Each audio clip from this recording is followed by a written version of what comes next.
Hey, everybody. Welcome back to the Forward podcast. God, it feels good to say that. Do so many episodes of The Move. It's nice to get back to the original seat, the Forward.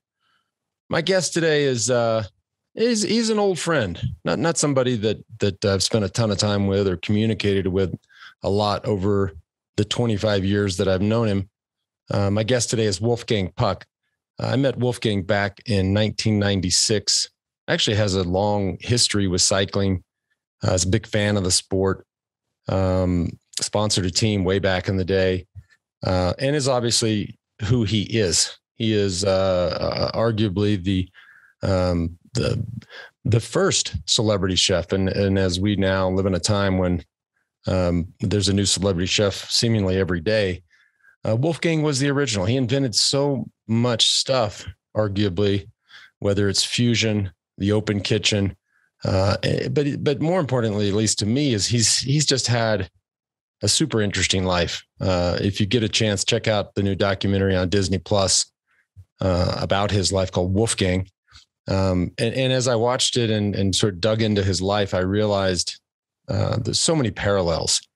Grew up with an abusive stepfather, just desperately needed a way out. The kitchen was his way out. We both share an affinity. Indianapolis was one of the first cities that he ever truly worked in here in the United States. Obviously a city near and dear to my heart, the home of Dr. Larry Einhorn, the man I most certainly credit with saving my life 25 years ago. So just a lot of similarities in our lives. We talk a lot about this. He's a joyful, playful, boyish character. You'll hear that in the show.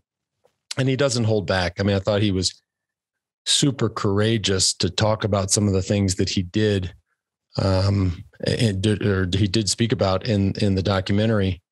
The abuse got so bad. There was a point at a very young age that Wolfgang attempted or considered taking his own life.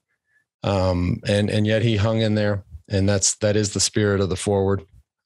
Just how people reset, reassess, and move forward. So I enjoyed the hell out of the conversation, and thank you all as well. Before we get to Wolfgang, today's show brought to you by 10,000. This, I got to tell you, I work out in a lot of stuff off the bike. They have just, they've created an entire line that to me is next level. It's the best workout gear I've put on in a long time. They make the highest quality, best fitting, most comfortable training shorts I've certainly ever worn. They got the interval short, the foundation short, the session short, direct to consumer. So no middleman. You're guaranteed to get the premium fabrics, best fabrics, trims, techniques, all of it. Also, just while I'm at it, the hoodie they make, let me just tell you something. Every time I wear it, I get stopped. People are like, whoa, what is that hoodie? Go check it out. Over 10,000 five-star reviews, free shipping and returns, and lifetime guarantee. 10,000 is offering our listeners 15% off your purchase. Go to 10,000, and that's spelled out. That's not the numbers. That's the letters, 10,000.cc, and enter the code FORWARD to receive 15% off your purchase. That's 10,000.cc. Without further ado, ladies and gentlemen, my guest today, Wolfgang Puck. I enjoyed the hell out of this conversation. And like I said a second ago, I think you will too. So enjoy the show. Thanks for tuning in.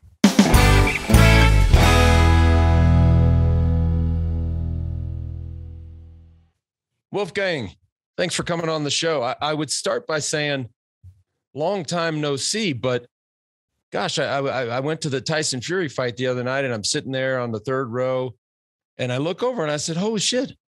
I said, there's Wolfgang.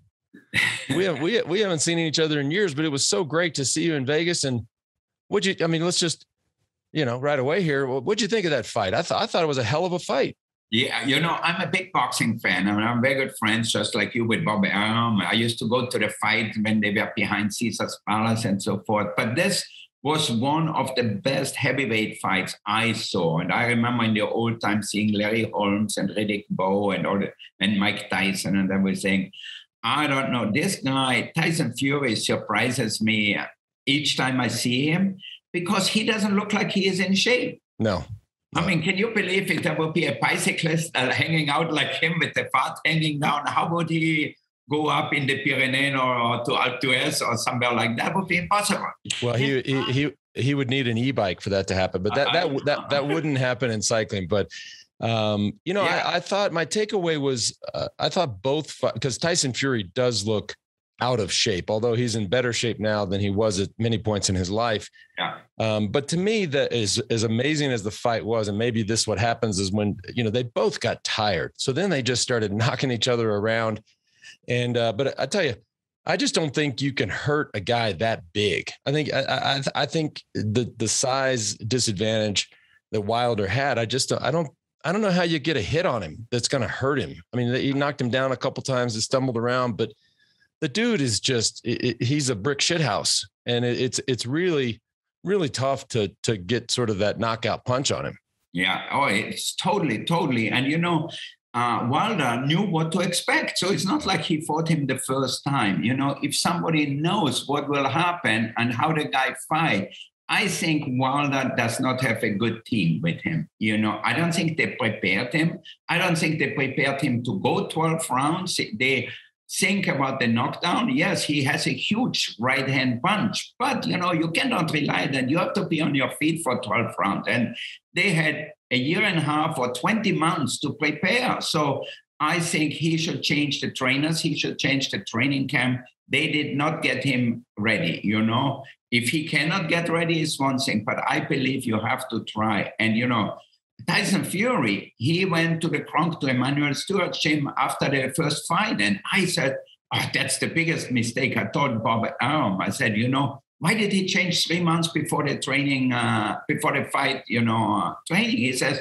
no, he did the right thing. He knew what was going on. And this guy is really good. He knows how to really prep the guy and how to match up with their styles. And Wilder, I think, as good as he is, he couldn't match up. And it was like the same as in the second fight. Yeah, it was evident from very early on in the fight that which way it was going to go, even if I mean, save for that one miracle punch that everybody waits for from Wilder, which, hey, it can happen. I mean, you get that big roundhouse coming from the right and you catch the guy right, you might get him, but it was obvious from the get-go.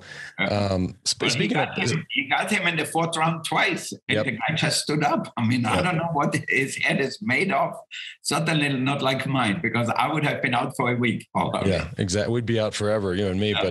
And the guy I saw on social media, as if the fight wasn't hard enough, I see he's out late night with Steve Aoki in the DJ booth singing to the crowd. It's like, what kind of an animal is this? I mean, I know, crazy, unbelievable. But even the last fight too, he sang after the fight. He said, "What we do? Let's sing a song all together." And this time too, he wasn't as good at the singing this time, but the same thing. I mean, he is great for boxing, I think so. You need characters like that in any sport, really. If you have a guy who is just quiet and does his job, it's not that exciting. I remember guys like Ivan Lendl in tennis, they are not exciting guys, no matter how good they are, but you need some people like Agassi or like McEnroe, who really have character. Yeah, spice it up a little bit. Yeah. Well, we didn't come here to talk about boxing. We've known each other a long time, and just for the listener and the viewer, we first met, and you may or may not remember this. We met in 1996. USA Cycling had their big year-end gala at Spago, at your restaurant in Los Angeles, and we met for the first time there. I'll never forget, I sat at the same table across the table from Sammy Hagar, and I thought that was so cool because I was a huge fan of his, and I've gotten to be good buddies with him. He was recently on this podcast. But I was sick when I was in 1996 when I came to that event, and I said a few words, and not really sure if I was going to survive my diagnosis. But we go back a long time. That's 25 years, and it's been amazing to watch you build not just a business. And I really want to kind of break it down, because I think it's more than building a business, and it's actually more than building an empire, because you have done so many things, and whether or not you take credit for it, Many would say that you sort of invented fusion. You invented the open kitchen where we sit in a restaurant and we're able to see the chefs, all not just the one chef, but the whole team of chefs, as if it's a symphony or a play, and watch it unfold right in front of you. And also see a beautiful kitchen that is that you could literally eat off the floor. That always makes people feel good. Oh, look how clean it is in there. But I just watched the new documentary this morning, and I read the story about it when it came out a couple of months ago. Of course, it's out on Disney Plus. And I tell you, I didn't know so many of these parts of your life, and I didn't know all of the similarities. I don't know if you know this or not, but I also grew up with an abusive stepfather. Yeah, I read your biography before I actually met you, I think. So when you wrote your biography and you talked about your cancer survival and all that stuff, and I said, wow, this guy is really amazing. He fought through life. And I actually, in my head, I said, well, I was lucky. I didn't get sick or anything, but I didn't have an easy time as a kid because of my stepfather and because of the first chef. And there was a point where I said, you know what, I'm gonna jump in the river and end my life. And I think one of the reasons though I did this documentary, because I said I'm probably never gonna write a book. And the thing is, I want young people to know that everybody has adversity. It's not like when they see you on top of your game or whatever it is, in sports, in a profession, that there were hard times before and you just have to face it and survive it in a way, but also have the endurance, And I think to me, being a flash in the pan, yeah, it's great. But being successful or doing what you love for a long time, that's really what is a big part of life, Right. To be enthusiastic for 5 minutes is easy, but to have endurance in life, in marriage, in your business, in sports, whatever it is. I mean, when I look at Tom Brady, he's 45 years old. Yes, people see him every Sunday throwing touchdown passes, but they don't see how hard he probably worked all his life to stay at that level. Yeah. That's why I call this podcast The Forward, because it is truly, it's a decision that people have to make. That it's the same decision you made, same decision I've made, same decision that so many people have been on the show have made despite the adversity in life. And by the way, adversity doesn't just come in single instances. It happens over and over in our lives. And it's in the true champs and the toughest ones, and the ones with the greatest endurance, they're the ones who time and time again say, no, okay, this isn't what I expected. This is a terrible moment, but what am I going to do to move forward? And it's funny you use the word endurance, because I say it all the time. People say, man, how are you going to get through this? How are you going to move forward? And I said, well, I'm tough, and B, I'm an endurance athlete. Like, is what I know. And it takes endurance. And just watching, the documentary, folks, if you haven't seen it yet, you got to check it out. There were moments in there, Wolf, where you had me just, the scene at the gravesite. I couldn't get to the box of Kleenexes fast enough. Very, very emotional for me. It was interesting too, that you were not born Wolfgang Puck. So I guess more people know now. I wasn't born Lance Armstrong. I was born Lance Gunderson, and my mom remarried, and I took the name, and you took the name Puck. I don't think a lot of people know that. No, that happens in the 50s, in the late 50s, when my mother married this crazy guy. I don't know what she found on him. He was an athlete too. He was a boxer, but totally crazy. Today, they would have diagnosed him probably as being bipolar, and he had problems with alcohol. He was very violent. And, a lot of people said he comes from the war. He was fighting in the second war in Russia and everything. But we always make excuses for people. And sometimes you have to set the record straight and says, you know what? You can pardon somebody, yes, for a little bit. But the way my stepfather behaved was totally crazy. And I said, if I learned something from him is to do the opposite. If I have children one day, I don't want to treat them like he treated me. I don't want them to live a life like that. I don't want to have my wife be in fear of him like my mother was. So I talked to my mother. I said, why you don't get divorced and live, come to America? She said, he will find us and kill us all. So that's, oh my God. That, she did not leave. Wow. And where did your biological father, did you ever meet him? It wasn't in the doc and I can't find it online. You know, my biological father was an interesting story because my mother worked in a small town in southern Austria where I was born as a medical assistant at that time.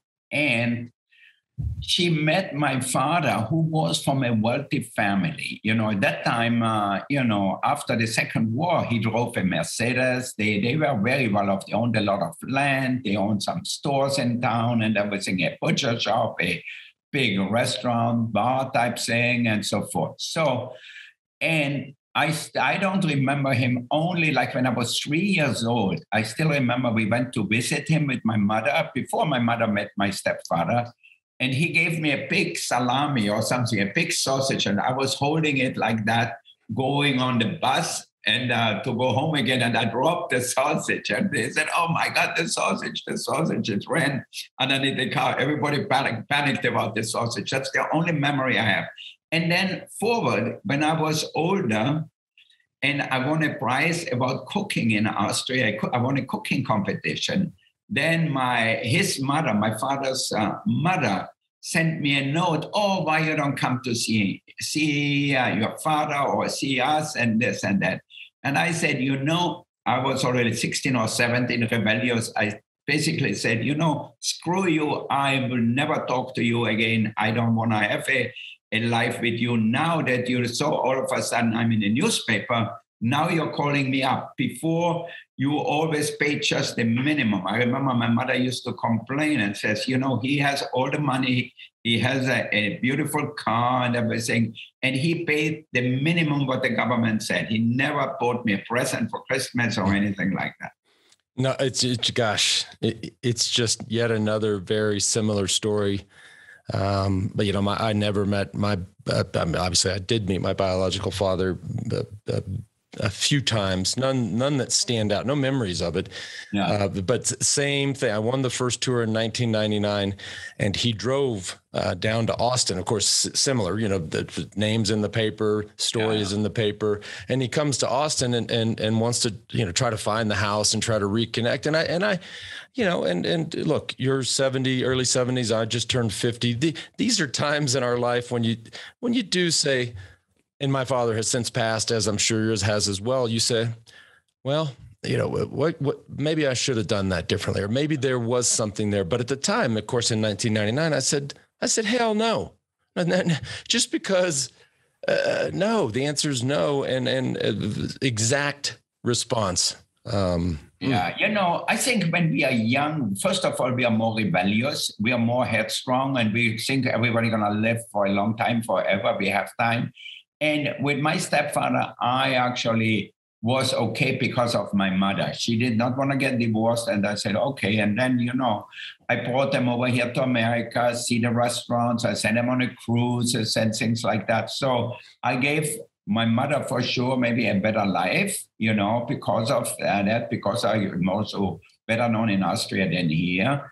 And I think, but with him, I could not have a relationship with him. As a matter of fact, it's so crazy that each time I go back to where I come from, I get the feeling inside still about that time. And I said, why doesn't that go away? I went to see a shrink. I talked to people about it. But each time when I'm at home, I get this funny feeling. It's like it never goes away. Like a few weeks ago, a month ago, so I was near Salzburg, and I went to this Viva Maya, which is like a detoxing. You don't drink, you don't eat much, and no coffee, no wine, no alcohol, no nothing. You lose a few pounds maybe, but it's maybe to get your mental health and also physical health together. So I was there. I felt so good. Yet when I was where I grew up 2 years ago, I did not get the same feeling. So it's really interesting how it influenced my brain and my inside, really, my heart, my brain, everything. Do you, it's interesting, this, I didn't have this in my notes, but it just, you gave me this idea. I still, even at 50 years old, I still need time on the bike. I still need time alone. And if I go a few days without having that religion in my life, I'm off. You know, I feel that I'm off. People around me are like, hey man, everything okay?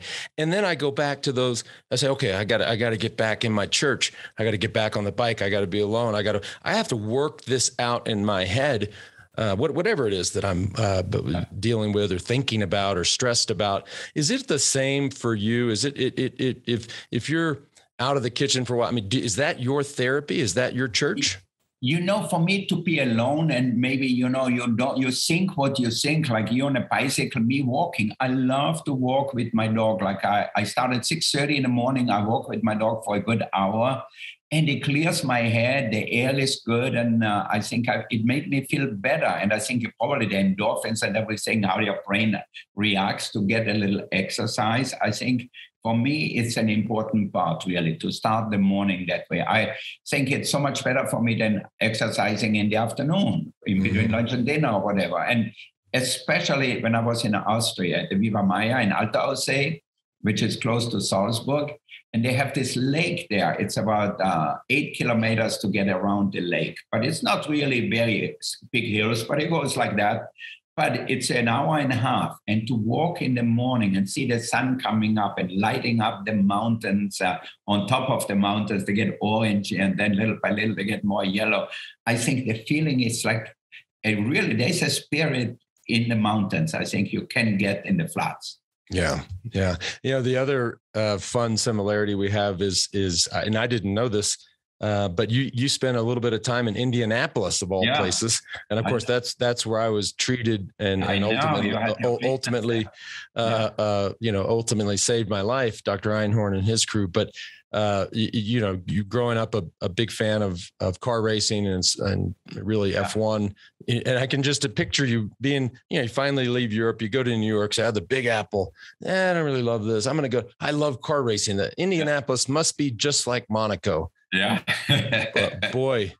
What a change, huh? As much as I love that city, it is nothing like Monte Carlo. Absolutely. And especially when you come from Europe, it's such a big thing. But the Indy 500 are world renowned. I used to live in Monaco and, the Formula One race used to go right next where I used to have my room when I worked at L'Hôtel de Paris and everything. And you could see the cars and hear the cars for the whole week when they were training and everything.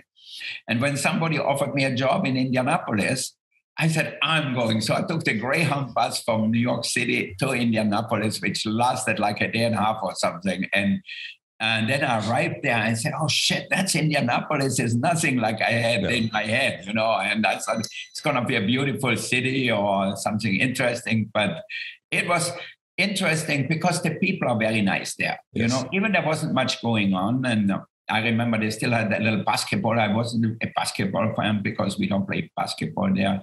In the winter, I remember we went to Ohio to go skiing there somewhere on a little hill and was all like, the snow was all like watery and everything, but at least it was something. But it was easy to get a green card there. So if anybody out there wants to immigrate, don't immigrate to Texas or to Florida or to California.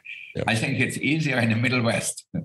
Yeah. It's boy. Yeah. If you did get there in the wintertime, and that's, of course, I was being treated in the winter and I remember getting there going, holy moly.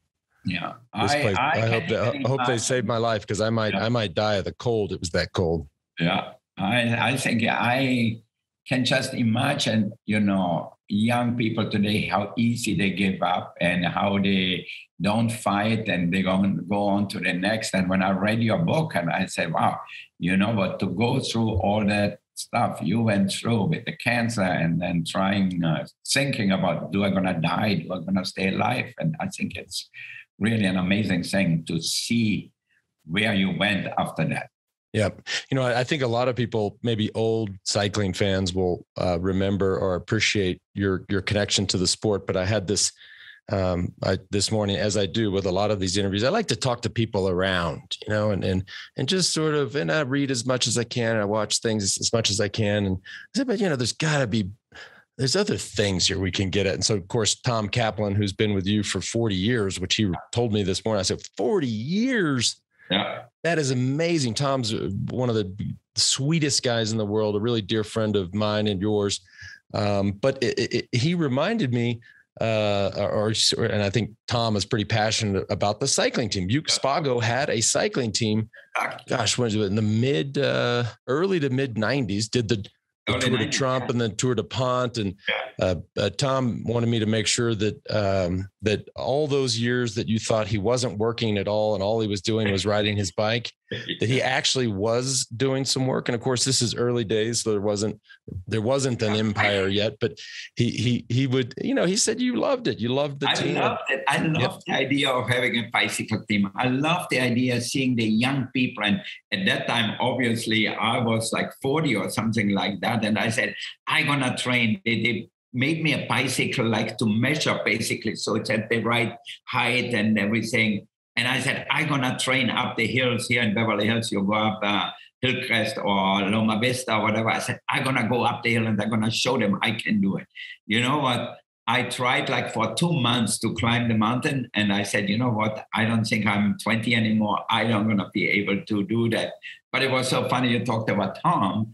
He was so into cycling, running the bicycle team, and you need money. So all of our vendors, the meat guy, the wine guy, everybody was on our van. We had like 2 vans, I think. So, and all the sponsors, they were full of the wineries, the meat guy, the vegetable guy. It was so funny. And still it was hard. And I gave Tom such a hard time. I said, Tom, work at a restaurant where we make money. Don't just spend the money. He says, no, you're not spending. I get the money a little here, a little there. It was a lot of fun. And you know what is great? To see somebody passionate about it. And Tom was so passionate about it. That's why I supported it too. I liked it too, because when I lived in France, in France, bicycling is such a big sport.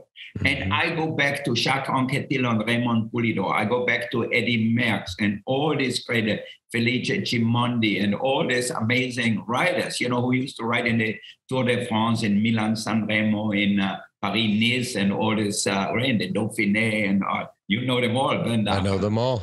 Yeah, and I'm sure you raced in it. I just watched them, and I saw it often when they went by, like when I lived in Provence, when they went by with the bicycles up the hill with what a speed. I remember I went to the Mont Ventoux when people climb up the mountain there in the middle of a desert almost, it's crazy. And I had a little car and they didn't have good power steering, just to drive up the winding. My arms were hurting. And I said, how am I complaining? These guys go up with a bicycle. It was crazy. Yeah, they do it for a living. So it's their job to make it look easy. But, and it's the same goes for, I guess it's the same for anything. I mean, I full confession, I'm talking to one of the greatest chefs of all time. The extent of my breakfast this morning was toast with a little bit of butter and just a touch of salt on it. That's so, but if you had me make, I don't know, even French toast, I couldn't do it. So it's all relative. Yeah. I didn't have much more. I had yogurt. I really love yogurt in the morning with olive oil, fresh ground pepper, and a little salt. And I think it makes my stomach feel good somehow. I don't know. Now, when I was in Greece and Turkey, they eat a lot of yogurt there in these places. And so I eat it really, and I love olive oil. So it's really a good breakfast for me. The other, I think, interesting similarity, and I thought the documentary did a very tasteful job of this, is like you, I also have 2 sets of kids. And my first set of kids, my kids now are, my son is 21 and I have 19-year-old twin girls. They're all off to college. They're all doing great. But the formative years of their life, we were divorced. They lived in the US. I was in Europe.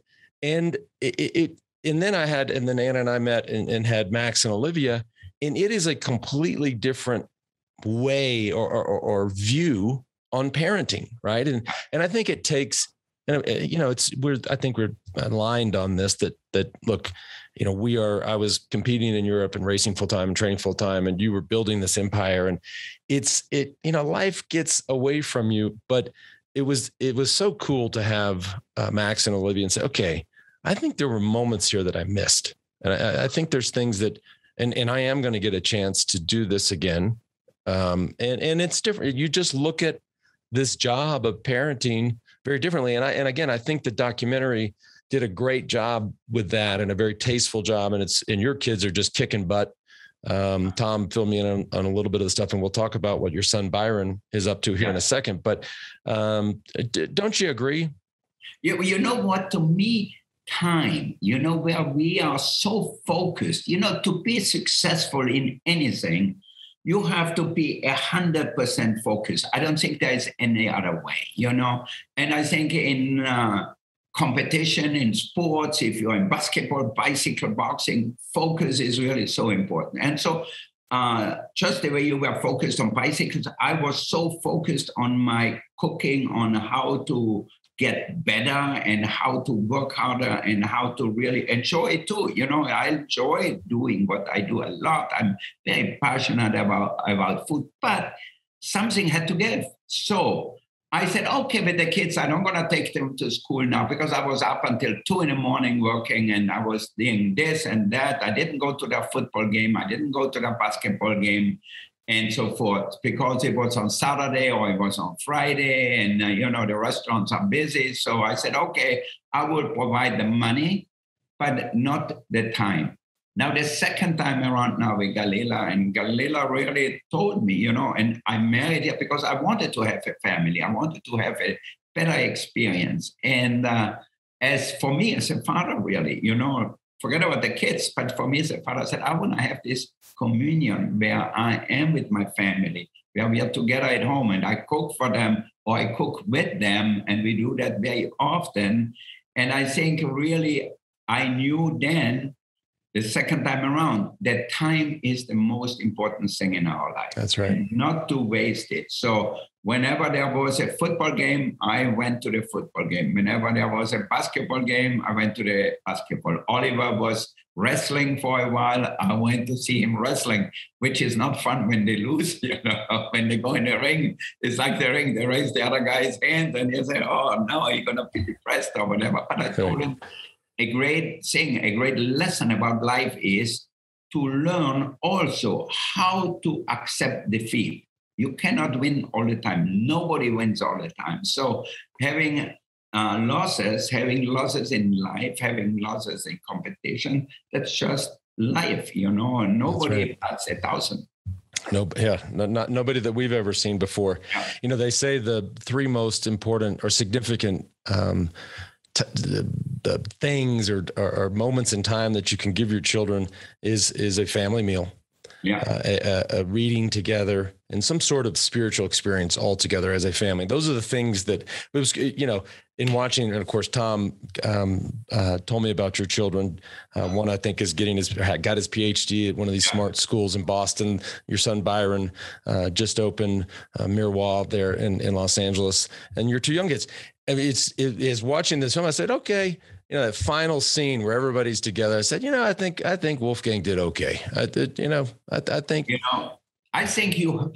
it doesn't come by itself. You have to work on it, and you have to put the effort in it. If not, I have a friend, he's estranged with his first set of kids. He had 3 kids, and now he has 2 younger ones also, and he's older than me. And it is really difficult, little by little. And I tell him, you have to spend time with them. If he has a daughter who is 12 years old and he doesn't know what to do, I said, come to my house and take her swimming, or take her to the beach, or take her. She loves soccer. You go to a soccer game with her, and do things, because that's what the kids remember. Now, for me, it's interesting. When I was a kid, and I had not a good childhood, but what I remember is the food my mother made, like on Sundays, or like the cakes she baked, the smell in the house of it. These were my positive memories of my childhood, really. Yeah, those smells you can never, if somebody walked through the room with it right now, it would stop you in your tracks. Like you could live to be 200 years old. You never forget that smell. And it takes you right back, to that kitchen or to that experience, or a place you experience these things. Yeah. This idea of the open kitchen, because as I watched the film, and of course you this journey across the United States, because New York to Indianapolis, finally to Los Angeles, and then land at Ma Maison, which was sort of, and I think this comes, I obviously never went there. I was amused that they had AstroTurf on the floor, and this was the swankiest restaurant in Los Angeles. But, here you have an owner of the establishment, but it really was the star of the show was the restaurateur, and the chefs, which they probably called cooks. Yeah. They're behind the wall. They're behind the door. Yeah, we'll bring the food out, but you're not going to see these people. But this idea, and by the way, I mean, it is universal now. Except for maybe, Danielle's first restaurant in New York City, which is so formal. Yeah. But this idea of seeing this game, this play, this symphony, this orchestra just unfold in front of you. I mean, that and Tom was great about really your view that the best restaurants will be chef driven and not suit driven. Yeah. You know what? It is such an interesting thing. I built the open kitchen for two reasons. First of all, I thought, it's going to give the whole restaurant a good ambiance, a little noisier. You can smell, you can see the chefs nicely dressed in white and everything. And they're going to see there's no mystery, And also, I said, I can manage the restaurant from the kitchen. I see who the people, when the people come into the restaurant, and I see what's going on in the restaurant. If I see somebody I know, I can send them a smoked salmon pizza or a tuna cone or whatever it was. And I think that really to me helped. And then it became this crazy thing. I thought it's going to be a neighborhood restaurant, and it became this crazy, successful restaurant where everybody famous wanted to come. I remember we were just open. The Olympics were here. The King of Sweden came with an entourage with 20 motorbikes and the limousines and everything. And we were not a fancy restaurant. It was not like this restaurant where the waiters were in tuxedos and white starchy tablecloths and very quiet or whatever. No, it was a party. And I think people really liked that ambiance, the older ones and the younger ones, that there was something happening. There wasn't just a formal dinner with great food. Yeah, I said, whatever is formal should be in the plate. The quality of the ingredients should be the best, but the rest, people should laugh and have a good time. And I think that changed the whole restaurant world, where all of a sudden, then everybody who opened a restaurant, they had to have a pizza oven in the restaurant, in the kitchen. They had to have an open kitchen. That became the norm of 100 restaurants. But before 1982, when I opened Spago, there was no white tablecloths upscale restaurant who had an open kitchen at that time. Right. How scared were you when you finally left Ma Maison to start your own place? I mean, this must have been a point in your life where you said, okay, this is the biggest risk I have ever taken, personally, totally. Professionally, yeah. Financially. Totally. When you think at that time, when I started at Ma Maison, I was like 25 years old, and my first paycheck bounced. So the restaurant had no money. When I left, it was the most successful restaurant. We went from grossing $18,000 a month to $300,000. Wow. That's a lot of money, because that was in 1980. And so then in 1981, when I decided I want to open my own restaurant, but I still was a little unsure. So I went to Patrick, who was the owner of Ma Maison. And I said, Patrick, I found this location up on Sunset Boulevard, and I want us to form a restaurant company, but it has to have 50-50. I want to own 50%, you own 50%. We have a team, that's it. He looked at me and says, I went to Cornell. My uncle owns La Tour d'Argent in Paris, the most famous restaurant, arguably for sure in France or in Paris. And so he came from this royal restaurant family business. He says, I always going to own 51%. And I looked at him at that moment and I said, and me too. Oh. And that was it. And you know what? That was the luckiest thing for me. Can you believe today I would have him as a partner, and still him with his fancy suit on. In the old time at Ma Maison, he was driving a Rolls Royce and everything. So I said, for me, the passion was always about the food, and it was about the experience of the guests. You know, we want the guests to feel good. We want them to have an experience. And he always thought he was more important than the customers. And that was his downfall. When I left 3 years later, he was gone. The restaurant was closed.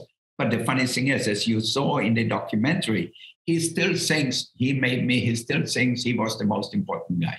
Yeah, I'm always curious, folks, and he's still alive today, as I believe. But it's always a big question of which interviews you sit down for, because you never know.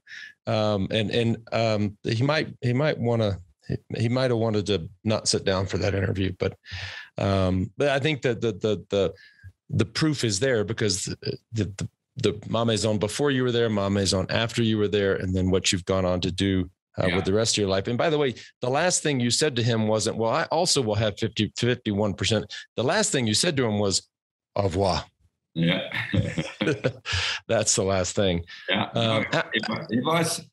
I was lucky. I look back now, I said, how lucky I was. He said no. And in a way, how unlucky he was. For 1%, he would own now 25 restaurants or 30 restaurants and a lot of other stuff. And now he lives in a little town in Georgia, and it's totally out of the restaurant business. And I wish him well. I think I buried my grudges against him a while ago, like 10 years ago. He also had cancer, thyroid cancer or something like that. And his cousin came up to me up in Santa Barbara and he said, "You remember me? I'm Philippe. I live in Colorado. I make documentaries." I said, "I remember you. You're Patrick's cousin," and everything. And he said, "I don't know what to do. It's Patrick's 70th birthday." And I said, "You know what? It's, what we do?" And he said, "It's in 2 weeks or 3 weeks." I said, "I'm going to open Spago." We were remodeling Spago in Beverly Hills at that time. And I said, "I think we will be ready to open. At least the kitchen is there and the patio will be there. So let me do a birthday party for him." So it was his 70th birthday. He had some of the old customers of Ma Maison came, and like 40 people came to the party. So, and I felt good about doing it because, when somebody has cancer and everything, I didn't want him, maybe God forbid, to die. And I said, I never buried the hatchet. So that's right. Now everything is fine. But when I watched him in the interview, I still said, he's still living like a dream of some kind. Mm-hmm. It's interesting. Yeah, it's a different reality for him. Yeah. It was. I saw in another interview, somebody asked you if you could have anybody that's not alive watch the documentary. You said my mother and Raymond Toulier from Baumanier in Provence. And I thought that was very special. He was a mentor to you and a friend. And I thought it was very poignant and sweet that you acknowledged him in that way.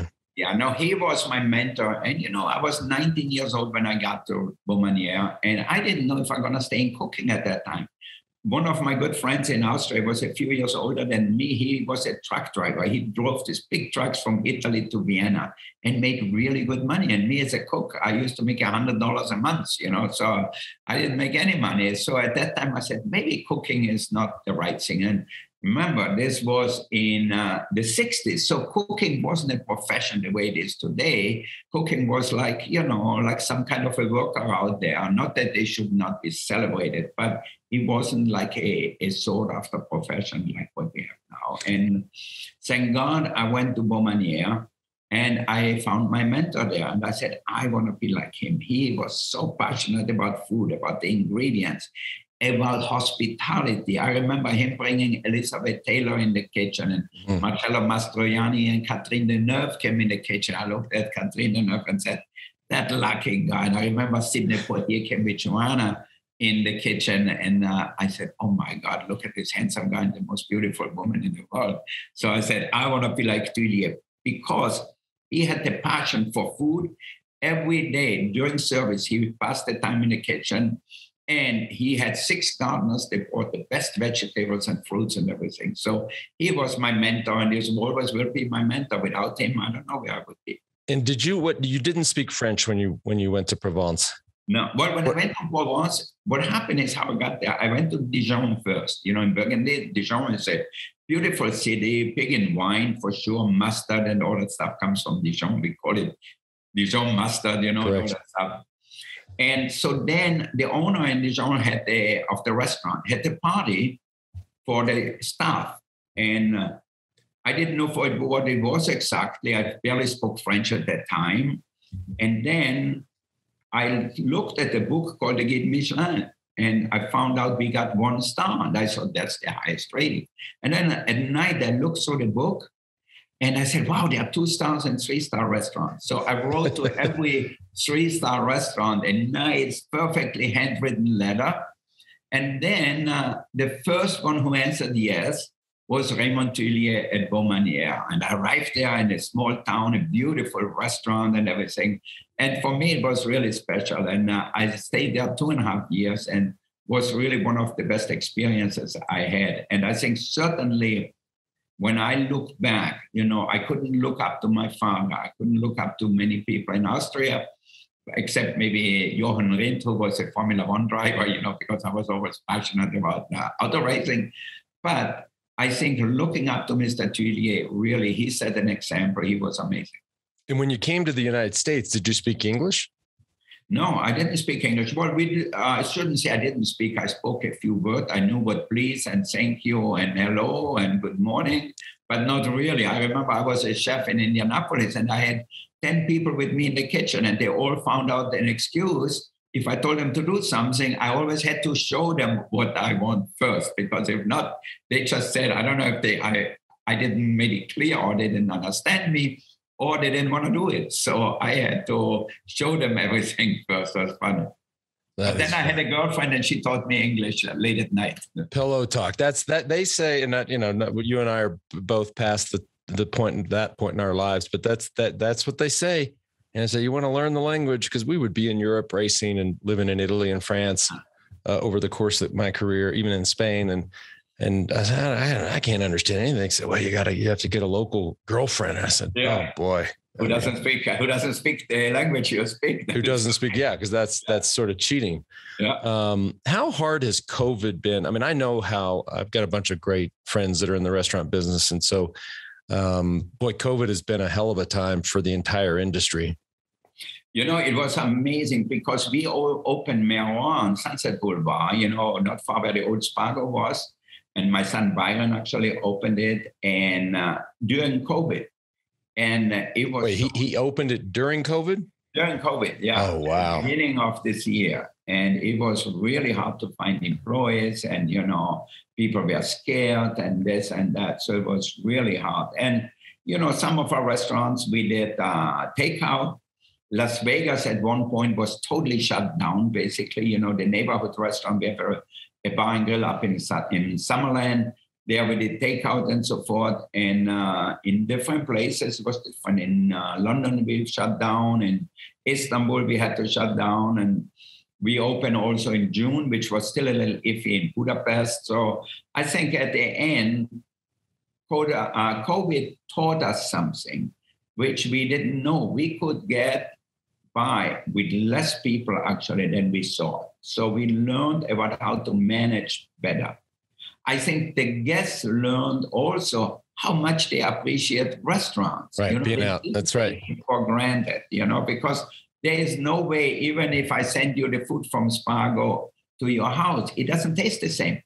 The environment is not the same. Even if it's the same meat or the same vegetables, reheated is never the same as in the restaurant. So I think both us as operators and the guests learned a lot about how important to the social fabric a restaurant really is. And, you know, we are really happy that we are back.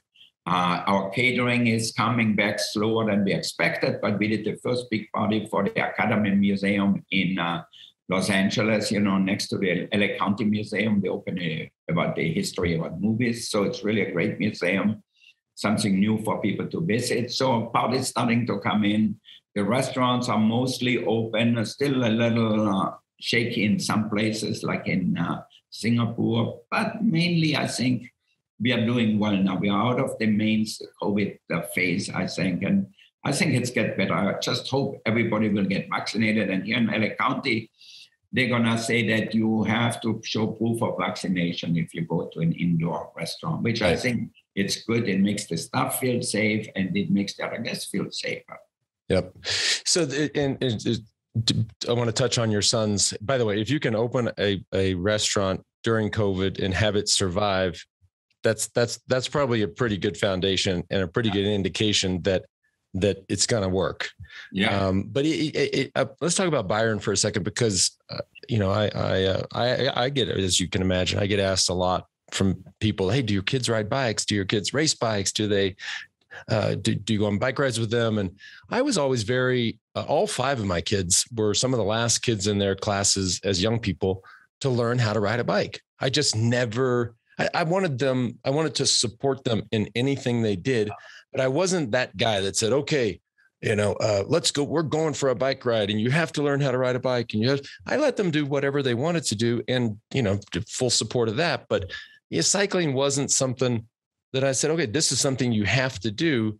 Did Byron come to cooking and his love of food on his own? Was he watching you? Was he just sort of standing around in the kitchen? How did that come to be? Well, already as a young kid, when he went to school here, he used to spend time with me in the kitchen, and I made him do things in a restaurant and so forth. So he liked it. And then when he went to Harvard Westlake, which is a great high school here, he started a program about molecular gastronomy. So we really marry food with chemistry. And, a lot of things we do is chemistry too. So I think you learn about math in food with food and everything. And they made a lot of spheres and all these chemical reactions. And he started that class, and I sent the chefs there and everything. And when he finished high school, he only applied to one university, which was Cornell. And Cornell has a famous hotel and restaurant management school. So he got accepted there. And then in the summer, I sent him to Spain. Like he worked in Girona with the Roca brothers. He worked in Paris with Guy Savoy and at the Bristol Hotel. And he worked with Eric Ripert in New York and with Grant Achatz in Chicago and so forth. So he was in the kitchen, and he is really passionate about food, and he loves to cook. So then about 2 years ago or so, he started to work at Spago in the dining room, because I said I wanted him to learn both sides, the back of the house and the front of the house. And and he got really good. He was very charming with the guests. They really liked him and so forth. And sometimes when a guest complains and they said, I'm going to talk to Wolfgang. And the parent just told him, you know what? I'm his son. You can talk to me too. And they said, oh, no, everything is fine. Thank you. That's that funny. So when time came to open this new restaurant at the Penry Hotel on Sunset Boulevard called Miroir, and so I told Byron, so if you think you are up to, you can open it. He never opened a restaurant before. We didn't have an infrastructure really to help him a lot. So he really had to do the work from A to Z. On top of it, we hired a food and beverage director for the whole hotel, who was no help either. And so he worked, and he actually wrote the menu, and I thought his menu was more interesting than the chef we had there who wrote the menu. And he opened up, and he became successful. Yes, I helped him a little bit with some PR and everything, but a lot of guests now tell me, Byron is amazing, and Byron is this, and Byron is that. So the only thing I hate about him, I don't like, is he never calls me back. So I made a reservation for somebody. Now I called the hotel and I said, put a reservation in at Miroir for the so-and-so, because Byron is not calling me back. But what is great to see your kid have the same passion for what you love to do. There's nothing better than seeing your kid being successful and being successful at what I do also, And for me, hopefully, for the future, we keep it as a family business. A lot of people came up to me already and says, Wolfgang, would you like to sell your company? Gave you a lot of money. And then I said, but I'm going to work for somebody. Then they're going to tell me my food cost is too high or my labor cost is too high. So I think it's nice to be in charge, to grow at a pace which feels comfortable for us, not to explode and then we don't have enough people working and we the whole company will go down, because if you have a few bad restaurants, they're going to say right away, well, Spago is not the same anymore. So I think I'm very excited about Byron will hopefully take over one day. I still feel as good as I did 20 years ago. So hopefully I stay healthy. So I think by the time in 10 years or so, I think Byron probably will be able to take over. Yeah, and that's one thing that it really came out in the film was, and I think I already had this sense about you, but it came through abundantly clear in the film. I said, this guy, being you, he's going to work the rest of his life, because the day he stops working, stops cooking, stops, doing things that people enjoy and make them happy, that's the day that he's not around much longer. And it was just so clear in the film that this is one of the great loves of your life, and you have to work, and there's not going to be, I mean, there might be some extended vacations, but Wolfgang Puck is going to be making that smoked salmon pizza for a long time. Totally. And the thing is, if you're passionate about something and you love what you do, and then like my sister in Austria, she was a school principal, and she's retired already for 5 years. And she said, why you don't retire? What do you need another restaurant for? I said, that's what I love to do. We're opening a restaurant in Jeddah and in Riyadh next year. Why do I really need it? No, but I love the process. And I think if you like the process of doing things and the excitement of doing things and looking at new cultures and new ingredients and how to make people happy, maybe in the Middle East, or we have already 2 restaurants in Bahrain and 1 in Qatar. So I think it's really, for me, I want to live like that. Some people want to go retire, watch TV or whatever. I love what I do, so I don't want to change it. I believe you. Wolfgang, I know you have to run on to another thing, but I just one final question, because you've been at this a long time, and I actually, this is funny enough, a question I get a lot, and I sort of have my answer, which I won't preview, but what do you want your legacy to be? I said it a few times, I don't want to have a tombstone one day, the shape of a pizza, and said, Wolfgang cooked great food. I said, I would like that it says on it, he was a very good father and hopefully a good husband too. So I think today, when I think about it, that would be the best thing, because family is a very important part for me. Not to say that my family is just my kids. My family is people like Tom and like David and all these people who work with me for so many years. So I think being a good person is the most important part for me, and being remembered of teaching people how to be better, how to get better in their business, how to get better at what they do, and also be a better person, which means giving back to the community, doing a lot of charity works, or helping people who are less fortunate. So hopefully that will come, not only the cooking part. That's right. Well, it's a great husband, a great father, a great friend, but then the parentheses, and he made some damn good food. Yeah. Okay. It's going to be on there somewhere. Okay. Wolfgang, on the backside of this. Okay. It's somewhere. Yeah. But that's that's the tricky thing about, and this is when people ask me a tricky thing about legacy, is that we don't get to write our tombstone, right? We don't get to write our Wikipedia page. We don't get, other people write these for us, and they write them based on the life that they saw lived. Yeah. And so, but most of them is they read just something somewhere about it, right. They did not experience the person personally, so it's just sometimes it takes over what we achieved much more than what we are as a person, really, who we influenced, what did we do to help the world to be a better place. Yeah. All right, buddy. Thanks for coming on. It was great to see you the other night, and good luck with all the new endeavors, and stay healthy, buddy. Okay, you too.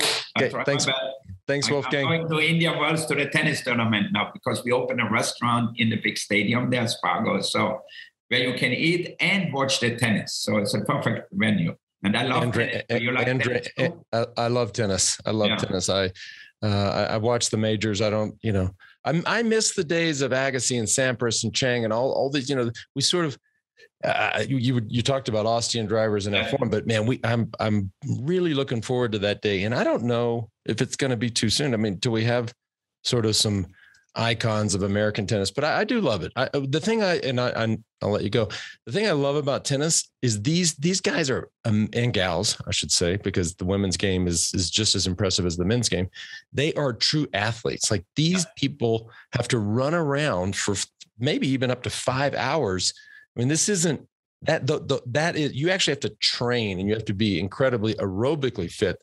That's the part that I love the most about it. To me, tennis is the closest to boxing. It's really, you don't get a punch in your face, but you hit the ball and they hit the ball all over the place, and it's mano a mano. It's one against the other. It's not a team sport. You play the single and it's you against the other person, and who makes the less mistakes. Right. And no coaching.